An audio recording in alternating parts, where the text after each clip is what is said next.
मई को इसका रिजल्ट आने वाला है। दूसरा, इसके प्रमोटर अपनी होल्डिंग को बढ़ा रहे हैं और आपको पता है उससे पहले आपको देखने को मिला है कि इसके अंदर एफआईज भी फिर से एक्टिव होते जा रहे हैं। समझने वाली बात ये, नमस्कार, आप देख रहे हैं डीप सर्च 6 और आज बात करेंगे विकास लाइफ केयर की। रिसाइकलिंग फर्म विकास लाइफ केयर आजकल काफ़ी चर्चाओं में भी है क्योंकि 29 मई को इसका रिजल्ट आने वाला है। दूसरा, इसके प्रमोटर अपनी होल्डिंग को बढ़ा रहे हैं और आपको पता है उससे पहले आपको देखने को मिला है कि इसके अंदर एफआईज भी फिर से एक्टिव होते जा रहे हैं। समझने वाली बात यह है कि जब कोई शेयर 10 रुपए से नीचे के करीब होता है, वैसे तो ऊपर भी, लेकिन ज़्यादातर शेयर जो छोटे मोटे होते हैं उसके अंदर हमारी प्रतिक्रिया ज़्यादा लग जाती है क्योंकि देखने को मिलता है ज़्यादा शेयर आ जाएंगे। इसी का फ़ायदा ऑपरेटर उठा लेते हैं। ये मैं हर बार आपको कहता हूँ, जब तक कि आप उन चीज़ों से वाकिफ नहीं होंगे कि शेयर मार्केट में लालच दे के ही चीज़ों को बस में किया जाता है, तो वो हमारा माइंड है। हमारा माइंड इस तरीके से अपना भी कैलकुलेशंस करने लग जाता है कि हमारे 1000, 2000, 3000 इस तरीके से होते जाएं। तो खासकर काफ़ी सेक्टरों में भी ये वर्क करता है और उसकी उम्मीद हमें लगती है कि बहुत जल्दी ये अच्छा हो जाएगा। देखो सर, मैंने बहुत पहले ही कहा था कि अगर इस शेयर से आपको कुछ कमाना है तो कुछ कम शेयर, जैसे आप जिसकी भी जो क्षमता है लेकर छोड़ दो, क्योंकि चर्चाओं में काफ़ी शेयर रहता है। एफआईज आते हैं, मौके का फ़ायदा उठाते हैं, फिर गायब हो जाते हैं। इस तरीके से इस कंपनी में वर्क चलता रहता है। 29 मई को इस कंपनी का रिजल्ट आने वाला है और 29 मई से हो सकता है पहले कुछ आपको तेजी के संकेत भी देखने को मिले क्योंकि प्रमोटर भी एक्टिव हो रहे हैं और आपका एफआईज भी एक्टिव हो रहे हैं। तो उन सारी चीज़ों को देखकर लग रहा है कुछ अलग रणनीतियाँ इसके अंदर हो सकती हैं। विकास लाइफ केयर ने हाल ही में बताया था कि वो दोबारा से आरबीआई के साथ शेयर खरीद समझौते का आवेदन फिर से करने वाला है। ये बीते दिनों उसने बताया था। दूसरा, कंपनी पहले अपनी प्लानिंग कर चुकी है और वो है संयुक्त अमीरात में वाणिज्यिक निवेश को बढ़ाने के लिए एक कंपनी का, वहां पर सहायक कंपनी का गठन संयुक्त अमीरात में करेगी। कंपनी ने इसकी भी मंजूरी बोर्ड ने दे रखी है। तो इन सारी चीजों से तो अभी लग रहा है कि ये सही तरीकों से है।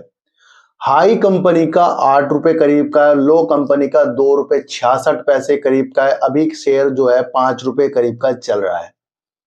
तो इन शेयरों के अंदर थोड़ी सी प्रतिक्रिया इसका फंडामेंटल देखकर भी चेक की जाएगी क्योंकि ये बहुत ही अलग तरीके का शेयर है जो नजरों में सबके है पर कमा के किसी को नहीं दे रहा है। ये शेयर कमा तो इससे एफआईज ही रहा है। भैया मैं आपको इतनी सी एक बात बता दूं, देखो सर, दिसंबर 2023 में कंपनी की जो सेल्स थी वो करीब 99 करोड़ 28 लाख की थी, जिसके अंदर कंपनी ने 3 करोड़ 87 लाख का लॉस कर दिया था। तो अब ये लॉस वाली कंपनी बन गई है। पिछले क्वार्टर में इसने लॉस कर दिया था। अब क्वार्टर 4 इसका कब आ रहा है? 29 मई को आ रहा है। तो वहां पर इसकी अब सेल्स देखी जाएगी कि भैया जो ये चीजें कर रहा है उसमें इसका कितना विस्तार हो रहा है। तो क्वार्टर 4 इसका हमें देखना चाहिए। अभी लॉस वाली कंपनी है ये। अगर इसका हम रिजर्व देखें, कंपनी के पास 208 करोड़ रुपए रिजर्व में पड़े हैं, सही है, पॉजिटिव है, और 26 करोड़ का उधार है कंपनी में, ज्यादा भी नहीं है।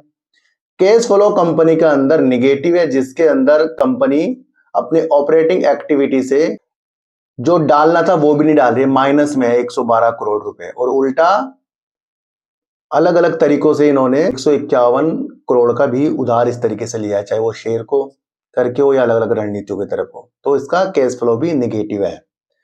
प्रमोटर कंपनी के अंदर जहां मार्च में 11.75% के थे तो अब अप्रैल में 12.16% के होंगे, यानी कि अपनी होल्डिंग को ये बढ़ा रहे हैं। जहां 11.40% इससे पहले क्वार्टर में थे, फिर उसके बाद 11.75% हुए और अब अप्रैल में इन्होंने अपनी होल्डिंग को 12.16% कर लिया, यानी कि प्रमोटर जाग रहे हैं। एकदम से देखने को मिला एफआईज इसके अंदर एक्टिव हुए और वो 4.35% मार्च तक के दिख रहा था। अप्रैल का डाटा दिखा रहा है करीब 10.15%, यानी कि 10.15% इसके अंदर एफआईज हो गए। सीधा 4% से 10.15%, 2 क्वार्टर से लगातार वो अपनी होल्डिंग को बढ़ा रहे हैं। किस वजह से बढ़ा रहे हैं भैया? बाद में धोखा देके जाएंगे हमें।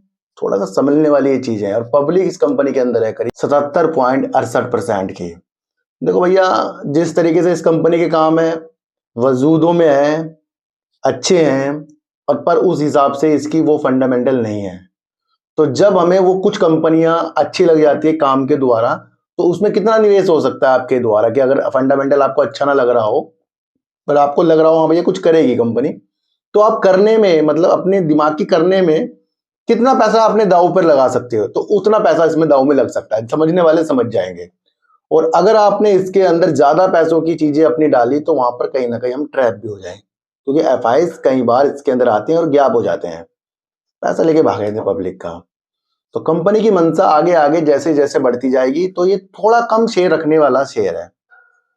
देखो सर, मैं आपको फिर बताऊं, ईमानदारी से वीडियो बना रहा हूं, छोटी वीडियो बन रही है इसके अंदर, उसमें आपको समझना है। 29 मई तक का वेट करना है, थोड़े से अपने प्रॉफिट लेने की चीजें भी आगे जाकर हमें देखनी है, क्योंकि पेनी स्टॉक पे करोड़पति बनना सिर्फ मैं नहीं सोच रहा हूँ, सारे सोच रहे हैं। तो उन स्थितियों को भी आपको देखकर चलना पड़ेगा। अगर आपने मेरा दूसरा चैनल सार्थक बाजार से में आज की वीडियो देखनी है तो उसके अंदर एक आपके लिए ward wizard innovation and mobility company के ऊपर एक वीडियो बनाई है। सुजलोन एनर्जी और ट्राइडेंट का मैंने आपको वहां पर रिजल्ट समझाया है सार्थक बाजार से चैनल पर। जिनको भी वीडियो देखनी है कृपया वो वहां पर जाकर देख सकते हैं।